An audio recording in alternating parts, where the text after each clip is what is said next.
What's going on, everybody? It's your boy Spencer. Some more new card announcements were made today, and that is for Prediction Princess. So, funny enough, like the ninja cards are all about having cards face down, not necessarily flip effects, but cards face down, and this is very similar.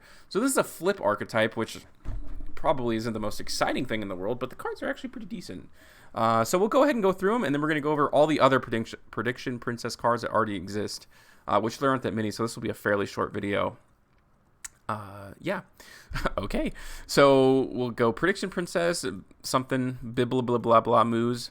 These names are just, placeholders. Level 9 Earth Fairy Flip Effects, which is good because the OG Prediction Princess is a level 9. And I think the characters from Arc V, I think I remember her thing. I think she was like a tarot card reader, and she was like obsessed with Yuya.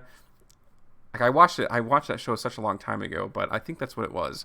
But okay, you can only use the first and second effect of this card's name each once per turn. If this card is tributed and sent to the graveyard, i.e. for a ritual summon, you can special summon this card in face down defense position. So you're in a ritual summon, and both ritual spells give you advantage too. Maybe not, one of them is not right away, but one of them is like, they're both due. So you're going to get back what you put in for the ritual summon, which is great. And then flip, you can add one Prediction Princess monster, except a copy of itself, and one ritual spell from your deck to your hand.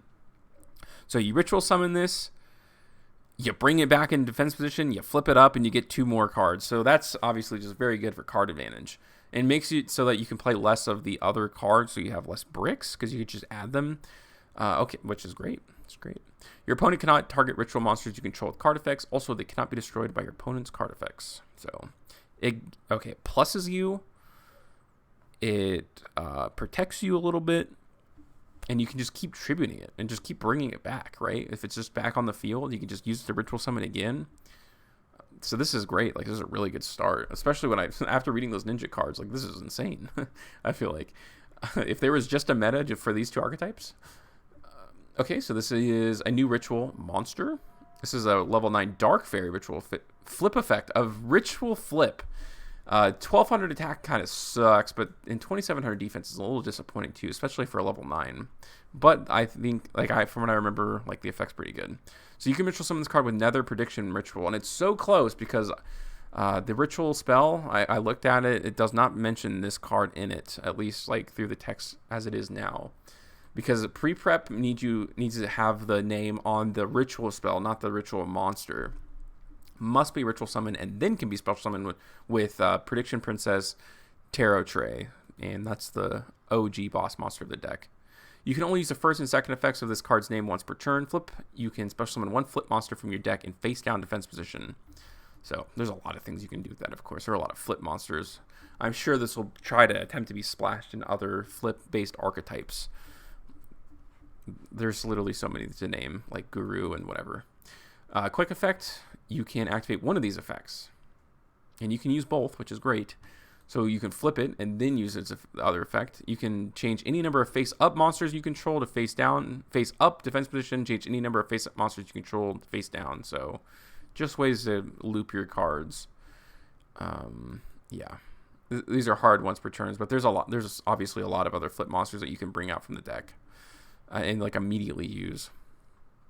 This is the new ritual spell. This can be used to ritual summon any Prediction Princess monster from your hand and or graveyard in face-up attack position or face-down defense position. So it's good because the OG ritual doesn't have a flip effect, but this one does, so it gives you very good versatility there. You must also tribute monsters from your hand or field whose total levels equal or exceed. That's ritual summoning at it, as it is normally, not in Drytron ways. During the standby phase, if you control a Prediction Princess ritual monster, you can banish this card from your graveyard, special summon 1 non-ritual Prediction Princess monster from your deck in face-down defense position. This says during the standby phase, and say your, so maybe that means both. I'm sure that'll probably be cleared up a little bit. It does make a big difference, though. You can banish this card from your graveyard, special summon 1 non-ritual Prediction Princess monster, so... some of them have pretty good disruption. There's 2 cards that have really good synergy with one another. So that's what we're going to go ahead and look at right now. So I'm going to go ahead and change this over to YGO Pro, or is that what it's called? No, EDO Pro, excuse me. But okay, here are the rest of the cards. This is Prediction Princess Crystal Dine. Flip, you can add a ritual monster, and then this is the other one, Prediction Princess, Arrow Sliff, you can add a ritual spell. So I think you can probably play one of these, which is great. You just bring them out from the deck, and these two together make 9, so it's kind of cool for ritual summoning, you know, because they're both level 9s, the OG ritual and the new one. But really, like, you get to just banish, and then, you know, oh, I need the monster, oh, I need this ritual spell. It's probably going to be the case, which... And one thing that's really great, because pre-prep works with Prediction Ritual because it says tarot tray on it. So you don't have to worry about that. Really, you're just trying to add the new ritual spell because it can't be searched that way. And this is Prediction Princess Astro Morgian, of course. Flip during the end phase. It sucks that it's during the end phase, but at least it's like a trigger effect. So there's not really, if your opponent negates it afterwards, like, you're doing pretty well. But destroy as many defense position monsters your opponent controls as possible, and if you do, inflict 500 damage to your opponent for each. And Prediction Petal Elf. Flip, you can change all face-up attack position monsters your opponent controls to face-up defense position. So if you can get them on defense position during the end phase, they all get blown up. You know, it is what it is. It's not, certainly not the worst thing in the world. It's like a, during your opponent's turn, Raigeki, with quite a bit of setup, but not the most impossible thing ever. This is Prediction Princess Koinorma. Flip, you can special summon 1 level 3 or higher flip monster from your hand or deck in face down defense positions. You cannot activate monster effects for the rest of the turn except Prediction Princess monsters. So it doesn't lock you into special summoning, but it does lock you into the effects. You're not. This card isn't going to be used in the splashed archetypes. At least I wouldn't imagine. You don't want to work against yourself in your deck. This is the OG, the original Prediction Princess Tarot Tray. You can ritual summon this card with Prediction Ritual once per turn during your end phase. If you can special summon 1 flip monster from your hand or graveyard in face down defense position. So you get to bring stuff back, which is great, especially if you use them to ritual summon. So that's good. And then quick effect, you can target a face down monster on the field, change it to face up attack. And then quick effect, you can target 1 face up monster, change it down. So it's got Book of Moon effect. Oh, I wish it said during each end phase. It's during your end phase. It does bring something back, but you know, you could easily just like add the new one, and that would be pretty cool. There's a myriad of ways that you're going to be able to use this, and especially splashing other flip archetypes. Prediction Ritual. This card is used to ritual summon Prediction Princess Tarot Tray. You must also tribute monsters, so I guess you can only ritual summon, right? That's pretty wild. You can only ritual summon in this. So if you have the new one and this in your hand, that kind of sucks. But you must also tribute monsters from your hand or field whose total levels equal 9 or more.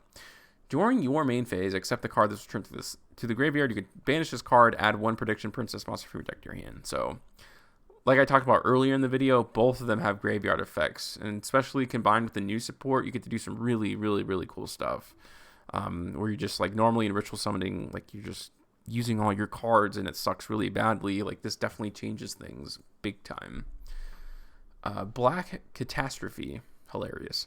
During your opponent's battle phase, if you control 2 or more face down defense position monsters in the battle phase, which is kind of, I don't know, it's just not that great, but you can banish this card from your graveyard, then target 2 face up monsters on the field, including at least 1 Prediction Princess monster, change them to face down defense position, which is good for the new ritual and of course all the other flip monsters. I think you almost play Foolish Burial Goods, like for reals. Like, you can even send the new ritual, you can send this ritual spell. Maybe you play 1 copy, play 3 Foolish Burial Goods, 1 of these, and then you can just play all, like, however many ritual spells that you do, maybe 2 each or something. Try playing 2 pre-prep, so probably running 2 of these, 3 of the new one. I don't know. Running that many ritual spells sounds super bricky, but that's a question for playtesting at another time. But I like this stuff. I mean, there's not that many cards, so like the more that gets added, the better this archetype becomes. And this is a really good wave of support that's coming for what it is. Let me know what you guys think about this in the comment section down below. Other than that, that's going to do it for today's video, and I'll see you guys next time.